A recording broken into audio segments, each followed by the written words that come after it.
Okay, let's unpack this. Have you ever felt just utterly drained, like mentally, emotionally exhausted from trying to, manage every single detail in your life? Mm. Maybe you're constantly worrying about what your boss thinks, or you're putting so much energy into trying to influence your kids' choices, or even just like endlessly analyzing why friends didn't invite you to that thing. Oh, yeah, that feeling. That relentless feeling of constant effort, that emotional fatigue. It's a burden, isn't it? A lot of us carry it. Mm, You're absolutely not alone in that. definitely not. And today, we're diving deep into something that promises a way out of that cycle. It's offering this really powerful mental shift. Mel Robbins' book, The Let Them Theory, a life-changing tool that millions of people can't stop talking about. It's everywhere right now. It really is. And look, this isn't just another book making waves, in the self-help space. We're talking about a genuine global sensation. Absolutely. The numbers are staggering. Right. The Let Them Theory. It stormed its way to become a #1 New York Times, Amazon, and Audible bestseller. Sold over 6 million copies in just 6 months. 6 million in 6 months. That's wow. It's huge. That puts it on this astonishing path, potentially one of the best-selling nonfiction books ever launched. I mean, the sheer scale of its success makes it crystal clear. There's something here that's profoundly resonating with millions. People aren't just talking about this book, they're actively using its ideas to change their lives. Yeah, to the nerve, a big one.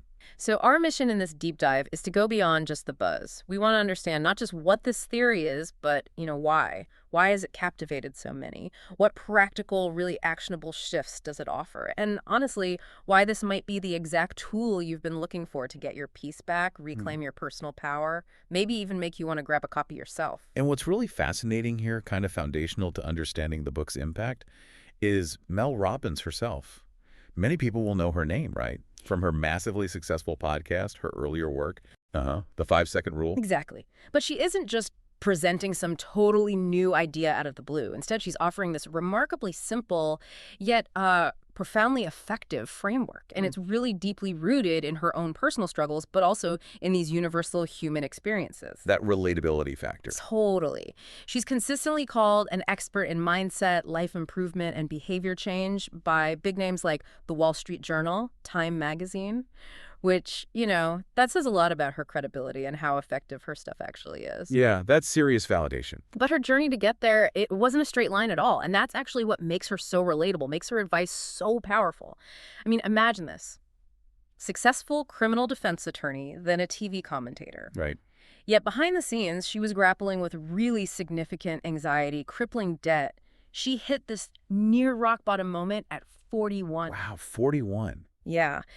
And it was during that really tough time that her first big breakthrough, the 5-second rule, actually emerged. It wasn't some abstract theory. It came from this moment of raw desperation. And it became proof of her unique ability to turn these deeply personal, painful challenges into tools that anyone, literally anyone, can use. Turning struggle into strategy. Precisely. She has this incredible knack for distilling complex psychological stuff, behavioral concepts, into what she calls sticky sound bites. Memorable, easy to digest pieces of advice you can use immediately. Yeah, she's great at that. And as we explore the Let Them theory, you'll really see how it powerfully continues that tradition. It acts as, well, many people describe it as a mental permission slip. It empowers you to take back control where it actually matters, giving you back your peace, your energy, your power. A mental permission slip. Well, I like that.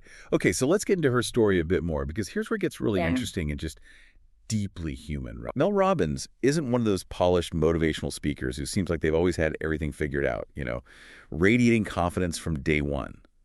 Actually, one of the most compelling things about her, what gives her work such resonance, is how incredibly open she is about her own struggles. that vulnerability is key. Totally. I mean, picture it. 41 years old, not just unemployed, but drowning in debt. So overwhelmed she could barely make herself get out of bed in the morning. That feeling, that place of being stuck, not knowing how to move forward. Sadly, that's something a lot of us can really relate to. Unfortunately, yes. And this raw, honest approach about her tough times, her vulnerabilities, that's core to who she is. And it's the foundation for the trust she builds. It makes her feel real. Exactly. Her whole platform, reaching millions now, it didn't just appear overnight with some perfect message. It's built on what she calls raw and perfect human experiences. She talks with people, not at them. Someone described her as sounding more like a straight-shooting Midwestern ant than a polished TED Talk robot. Huh. That's a great description. Isn't it? And that authenticity, it's not just charming. It builds massive trust. It makes her advice feel personal, genuinely useful for everyday life. Even after the 5-second rule took off, she tried TV with the Mel Robbins show in 2019. Right, I remember that. But it got canceled after just one season. Weak ratings. Right. But here's the thing. She didn't let that stop her. She talks about actively choosing to let it fuel her. She pivoted to her podcast, which is now one of the biggest in the world. It's turning it around. That resilience, that ability to take setbacks and turn them into fuel for something new. There's not just a side note in her bio. It's woven through her whole message, and it's absolutely central to the philosophy and the let them theory. What you just highlighted there about her journey, it's absolutely crucial for understanding where the let them theory comes from and why it hits so hard. Right. Her first big breakthrough, the 5-second rule, like we said, it didn't come from some academic study. It was born from pure, raw desperation in her own life, feeling stuck, anxious, watching a rocket launch on TV, and that countdown, 5, 4, 3, 2, 1, go, sparked something. Just like that. Just like that. The very next morning, instead of hitting snooze, staying trapped, she counted down, 5, 4, 3, 2, 1, and forced herself up. And this tiny, almost insignificant thing, it worked. And it kept working. It taught her the massive power of a simple, repeatable framework to break hesitation, take immediate action, disrupt those ingrained patterns of procrastination, self-doubt. Wow. That simple countdown. Yeah, and that 5-second rule just exploded globally, didn't it? First, through her TED Talk in 2011, which really changed everything for her. Then the book, it perfectly shows her superpower. Taking these complex, often heavy psychological topics and brilliantly boiling them down into easy, bite-sized scripts for anyone to use. Making it usable. Exactly. This amazing ability to simplify things, make them what some people call brain glue, ideas that just stick in your head, easy to remember, easy to apply. That's exactly what she does, again, masterfully with the let them theory. It's why the insights are so accessible and impactful for so many different people. And you mentioned her communication style, too. Right. Mel's very open about how her own challenges, like ADHD and dyslexia, really shaped how she communicates. She explains that these learning differences made it tough for her to learn in traditional ways, which in turn forced her to become this incredible freestyle communicator. She learned to talk and get ideas across in these quick, memorable bursts. It's not just a quirk. It's a deliberate, super effective communication strategy that makes her advice not just easy to understand, but crucially, easy to remember and apply. That makes so much sense. Okay, so with all that background, what is this let them theory that millions are buzzing about? How does it actually promise to change your life? Well, at its core, it sounds almost deceptively simple, doesn't it? Just 2 little words. Let them? Right. But the magic, as Mel explains so well in the book, is in its huge power to basically free you. Free you from that exhausting, often pointless effort of trying to control what other people think or say or do. The stuff we can't control anyway. Exactly. The book is really designed as this life-changing tool to help you immediately stop wasting your most valuable resources, your time, your energy on things you just can't control, and redirecting that energy towards what actually matters. Okay, so let them. But you said 2 parts. Yes, 2 essential interconnected parts that work together for this big internal shift. First, the core phrase, let them. This is about consciously choosing to give other people the freedom to be who they are, think what they think, do what they do. Like just accepting it. Kind of. It's like a mental declaration to stop trying to manage or manipulate their stuff, their thoughts, feelings, actions aren't ours to control. And then the crucial second piece, let me. Okay. This is where you deliberately shift your focus inward. You zero in on your response, your actions. It's about taking radical responsibility for what you can control in any situation. It's like an empowering instruction to yourself, letting you regain your agency, your peace, no matter what's happening outside. Let them. Let me. Okay, can you give us an example, something practical? Sure. Let's take a really common one, something Mel explores in the book. Think about those times you get caught in someone else's bad mood at work. Ugh, yes. Happens all the time. Right. Your instinct might be to jump in, try to fix it, cheer them up. Or, maybe worse, you internalize their negativity, right? Their stress ruins your day. Totally. Takes over. So the let them theory offers this powerful alternative. It says, let them be in a bad mood. It's a deliberate choice. Understand their emotional state isn't your burden, not your job to manage, not your stress to absorb. Okay, so you just let them be grumpy. Yeah. And then the let me part kicks in seamlessly. You tell yourself, let me focus on my work, let me protect my energy, let me consciously decide my response. This simple mental shift, and the book gives tons of examples, it's incredibly liberating. How so? Because it immediately brings the power and your peace back to you. You stop being hostage to someone else's mood. You become the architect of your own state. That feels lighter already, just thinking about it. Doesn't it? And you're right to stress, this isn't just some catchy phrase or a fad. Mel really explains in the book how the let them theory is backed up by decades of solid research, neuroscience, psychology, stress management. Oh, interesting. There's science behind it. Absolutely. She cites data showing that a huge number, like 7 out of 10 people, live in chronic stress directly because they're trying to control others. Our brains literally aren't wired to control someone else's thoughts or actions. Trying to manage other people just creates resistance, resentment. Right, they push back. Exactly. Which then just ramps up our own stress and frustration. It's this vicious cycle of wasted emotional energy. Okay, so it's about breaking that cycle. Precisely. And what gives it this timeless quality, this depth, is that while the packaging is modern, the core wisdom isn't entirely new. Mel is upfront about this in the book. She acknowledges it's not solely her idea. Yeah, she shares her inspiration. The basic principles echo things from traditional Buddhist philosophy, detachment, acceptance, from Stoicism, the ancient Greeks and Romans focusing on what you can control, accepting what you cannot. Oh, the Stoics. And even lessons from 12-step programs. Yeah. So the let them theory feels fresh, it feels usable now, but its underlying truth has been around for centuries. That gives it this deep universal power. It's not about inventing truth, it's about making ancient truth intensely usable today. Making wisdom actionable. That's a great way to put it. And to help visualize the balance, she uses this really clear seesaw metaphor for the let them and let me dynamic. A seesaw, okay. Yeah, picture it. If you only focus on trying to fix or manage or get approval from others, if you leave out the let them part, you're constantly giving your power away. You're on the low end of the seesaw, feeling inferior, insecure. Okay, I can see that. Conversely, if you only focus on let them just detaching without the let me, you risk this kind of false detachment. You might become isolated, emotionally cut off, lacking real connection. So it's not about just not caring. Exactly. The real power, the balance, comes when you consciously combine let them with let me. That combination lets you maintain healthy boundaries, genuinely accept others without needing them to change for you, and critically build authentic relationships. You show up grounded, empowered, knowing what you can control your reactions, boundaries, choices, and what you can't. It's finding that sweet spot. That seesaw analogy really works, doesn't it? It makes it click. It does. And the brilliance of the book, The Let Them Theory, is how it takes these big ideas and masterfully breaks down that let me approach into this super practical framework for 8 key areas of life. Yeah, it gets very specific. It's not just philosophy. It's like a hands-on guide, packed with tools, strategies, even actual scripts you can use right away. Yeah. It really feels like a personal guide for navigating tricky stuff.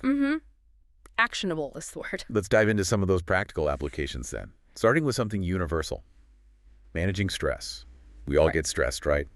That knot in your stomach, racing thoughts, feeling swamped. Oh yeah, daily occurrence for many. Mel explains stress isn't just a feeling, it's physiological. It literally hijacks your brain, pulling resources from your thinking part, the prefrontal cortex, to your alarm system, the amygdala, fight or flight. The amygdala hijack, yep. She tells this really relatable story about getting super agitated at a slow cashier. Instead of spiraling, she paused. Her advice, laid out so clearly in the book, is when stress hits, consciously say, let them. Let the cashier be slow, let it be what it is. Then take a deliberate breath that interrupts the hijack. Then immediately focus on what you can control right then. And finally, consciously choose your response. Let them breathe, focus, choose. Exactly. That simple 2-word trigger plus breath and choice helps get your rational brain back online, overriding the stress takeover, taking your power back in those small moments. Like a micro reset. Totally. Then there's the huge challenge of overcoming the fear of opinions. How many of us, and I know I've done this, hold back on a dream, delay sharing something creative, or just ditch a goal entirely because we're paralyzed by what others might think? The what ifs. Yeah. Mel calls it opinion fear, and she admits experiencing it herself. She delayed her own speaking career for 2 years, fearing judgment, worrying she wasn't expert enough. Wow, even her. Right. But the book arms you with research. A massive 69% of people's judgments about you are actually projections about themselves. their insecurities, biases, unmet desires. She's not really about you. Exactly. Understanding that is so freeing. So the book really pushes you. Let them have their opinions. Let them judge your choices. Let them talk behind your back because it's not about you.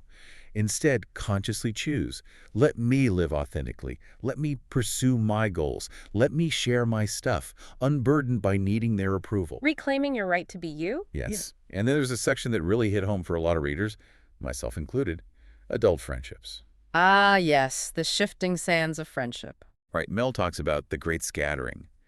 That period after your 20s when friendships naturally shift. They go from being this group sport, college, early jobs to more individual, intentional efforts. As lives diverge, careers get busy, families happen. It takes conscious effort. Huge effort. Yeah. She shares this stat. It takes over 200 hours of shared time and consistent effort to form a close friendship as an adult. 200 hours, that's a lot. It really puts it in perspective, doesn't it? It shows the intentionality needed. So the book gives practical strategies. Be willing to go first, to initiate, because everyone's waiting. Create deliberate opportunities for new friendships. And critically, nurture existing ones with consistent efforts.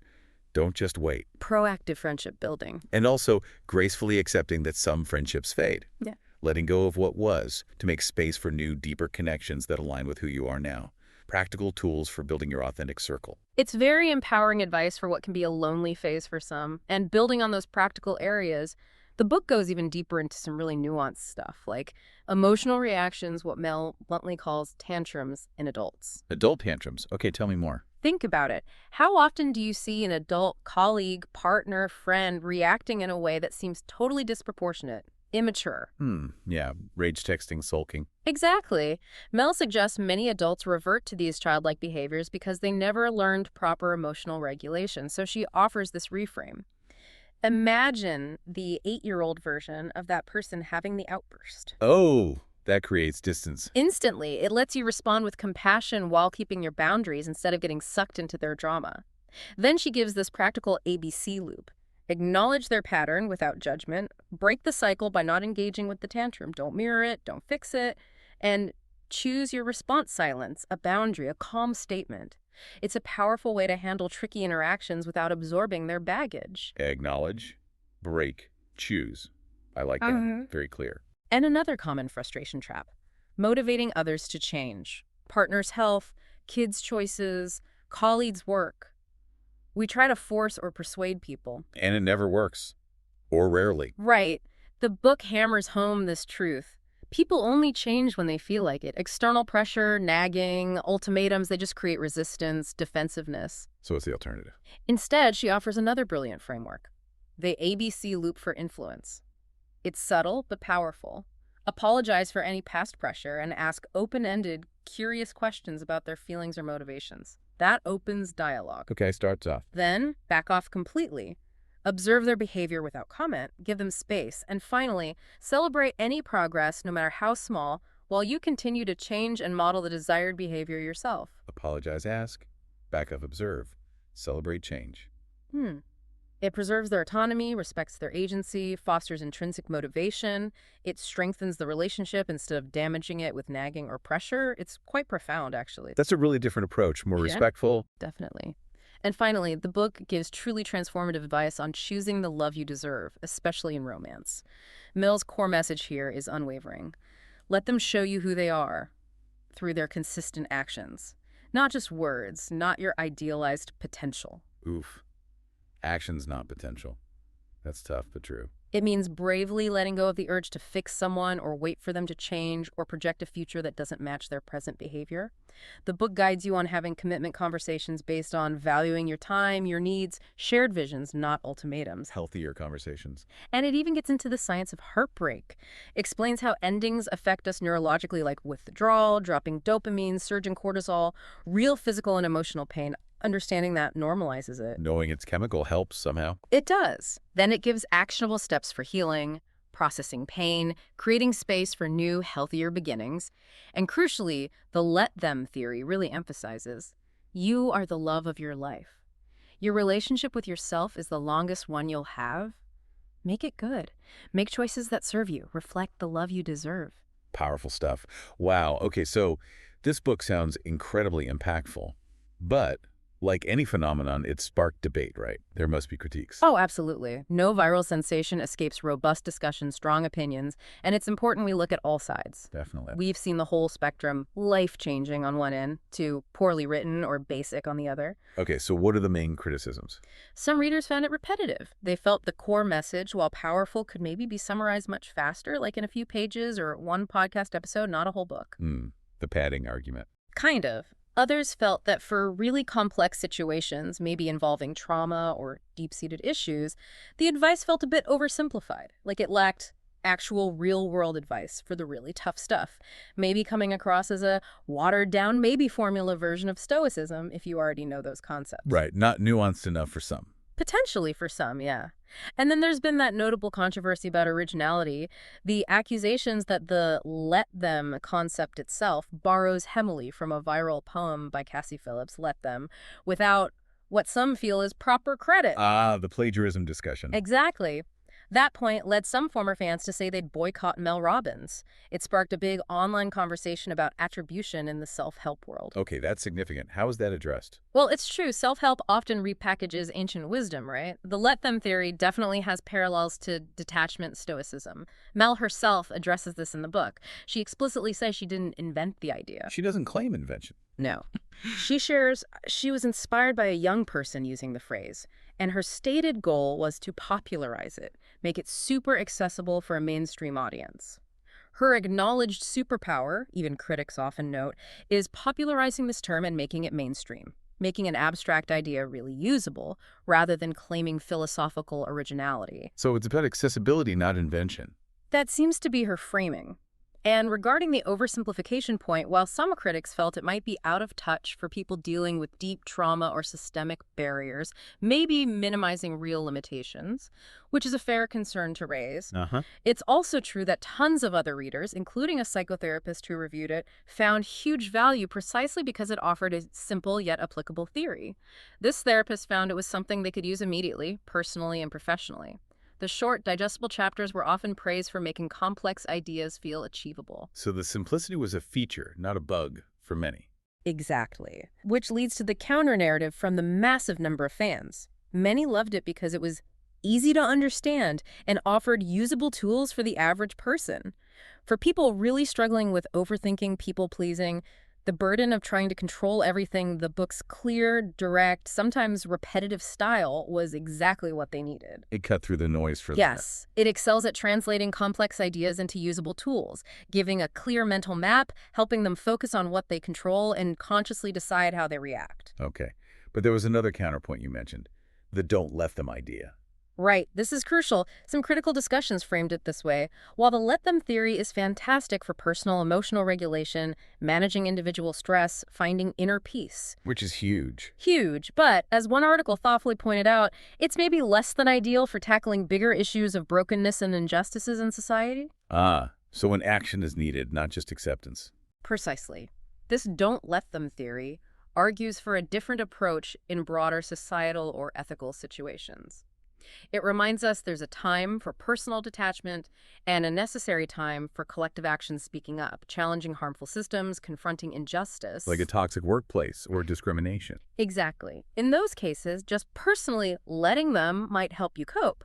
But the don't let them approach, advocates for speaking out, collective bargaining, maybe even whistleblowing, for systemic problems like inequality or environmental issues, passively letting them isn't the solution. It's a vital distinction the book itself doesn't explicitly dive deep into, but implicitly asks us to consider.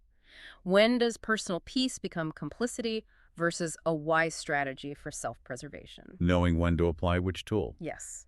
The book empowers you for the personal realm, which then frees up energy to decide when and how to engage with the bigger battles, if you choose. Okay, what a journey exploring this. So after digging into all of that, the impact, the critiques, the nuances, what's the final takeaway for someone listening right now?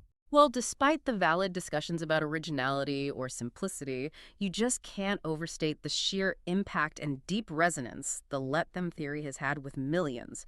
This isn't just a book. It's presented as a meticulously crafted tool designed to genuinely give you a life-changing perspective, empowering you to live more fully, less burdened. So who is it really for? If you're someone who consistently feels overwhelmed, stressed out, just drained by trying to control the uncontrollable other people's opinions, their actions, life's curveballs, Yeah. then this book genuinely promises to be that sigh of relief for your stressed brain. A release valve. Exactly. Its core offering is this radical yet simple shift. Focus back on you, your happiness, your goals, your authentic life. Stop wasting energy trying to change what you can't and channel that vital energy into your growth, your peace. And it's practical, you said. Hugely practical. It's not just theory. It's packed with actionable advice you can use immediately. The 5, 4, 3, 2, 1 countdown for action. The ABC loops for stress, for influence. Concrete steps. Tools for the toolkit. Absolutely. Tools to navigate tough situations, manage emotions, build healthier, more authentic relationships based on respect, not control. It really offers this clear, compelling roadmap to define your own path to success, joy, fulfillment, moving you from feeling like a victim of circumstance to feeling in control of your responses and ultimately your destiny. It's like a practical guide to your own personal revolution. That's a compelling pitch. And ultimately, I think the let them theory works because it hits a universal human struggle head on. Yeah. That desperate desire for control versus the reality of what we can actually influence. Mel Robbins just has this unique gift for making profound psychological ideas feel attainable, actionable. Making it stick. Right. Even if the core ideas aren't brand new, her packaging, her relatable stories, her direct, no-nonsense style, they make these timeless insights incredibly accessible to millions who might never pick up a philosophy text or go to therapy. Bridging that gap. Yeah. The book basically sells itself on empowering you to take back control and unlock your power. It's about making you consciously aware, forcing you to stop the waste of time and energy on things you can't control, and instead putting that precious energy into yourself, your growth, goals, peace, joy. For millions, judging by the sales and stories, this is a truly liberating shift, moving from chronic stress to empowered action. The proof is in the pudding, so to speak. In many ways, yes. It's a powerful reminder that sometimes the simplest ideas, delivered with authenticity, clarity, and practical tools, are exactly what people need to make huge, life-altering changes. The book is designed to make you really see how much energy you've been wasting and how that's been holding you back from the happiness and peace you deserve. Wow. What an incredible deep dive. We've really journeyed through Mel Robbins' own story, unpacked the powerful simplicity of the let them theory, those two little words promising freedom from the control trap, and explored how it can redefine your approach to stress, relationships, even your own dreams. It covers a lot of ground. It really does. This book is clearly a life-changing tool that millions can't stop talking about because, at its heart, it puts the power, the peace, the focus back where it belongs. In your hands. It encourages you to step fully into your let me era and channel your energy towards what truly matters. And maybe this deep dive leaves you with an important question to chew on right now. What's one specific area in your life where you are currently, maybe desperately, trying to control something or someone you simply cannot? Good question. What would it genuinely look like, maybe just for today or in one interaction, to simply let them and then consciously, deliberately choose what let me will do or feel instead? This book offers a really compelling practical roadmap to explore that exact shift. That invitation to try it out. Exactly. So if you're looking for an accessible, profoundly practical, truly actionable guide to reclaim your emotional energy, set healthier boundaries, and just move forward with more peace, more confidence, more intention, then the Let Them Theory by Mel Robbins might just be the transformative tool you've been searching for to really, truly change your life.